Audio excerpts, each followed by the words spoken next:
Dahil sa kagustuhang mapaglingkuran ang mga kababayan sa kanilang lugar, nag-resign sa trabaho ang isang OFW at nagpatayo ng sarili niyang eskwelahan. Yan ang isa pang balitang off sa off, hatid naman ni Owen Solidilla.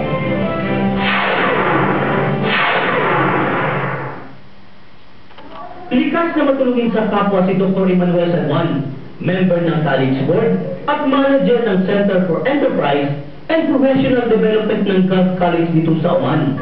Magdadalawang taon pa lamang siya rito at isa siya sa mga volunteer instructor sa Poliocoa na nagtuturo ng computer sa ating mga kababayan. Graduate siya ng PhD on Public Administration sa Nueva Ecija University of Science and Technology noong 2009.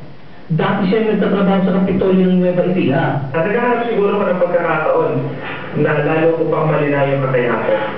Gusto ko matuto ng iba't ibang kultura at basta magkaroon ng pagkakataon makita pa ang iba't ibang education system, hindi lamang sa Pilipinas. Dahil magaling at masipag sa trabaho, magaling na promote sa kanyang trabaho ni Doc Eman na pinag-iwan ng kanyang mga katrabaho.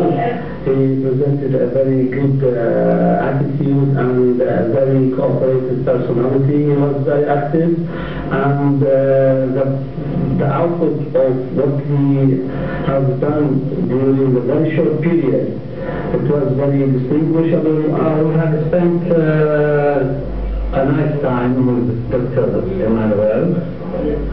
He has been so friendly and outstanding. Kumpleto at fulfilling na matutuwid ng trabaho ni Doc Eman dahil sa dami ng mga benepisyo na binibigay nito sa kanya. Sa kabila ng lahat ng ito, nagdesisyon si Doc Eman na bumalik na lamang sa Pilipinas at doon ipagpatuloy ang pagsiservisyo sa mga kababayan.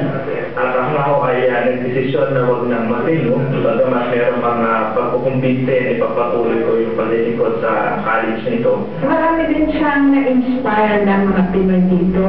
Hindi na mga Pinoy, kasi mga napabilid din niya yung mga ibang lahi dito dahil sa quality ng pagtatrabaho niya. Nagpatayo ng sariling eskwelahan sa Nueva Ecija si Doc Eman para lalong mas matulungan ang kanyang mga kababayan. Napapanahon daw ang kanyang pag-uwi upang mas lalong matutupan ang mga kailanganin dokumento sa pagbubukas nito.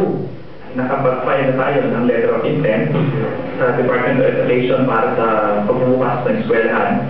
At target nga natin na magsimula ito sa darating na pasukan sa June 2012. Dr. Eman, good luck po sa ating pinapatayong eskwelahan sa Pilipinas at mamimiss ka namin dito sa Oman.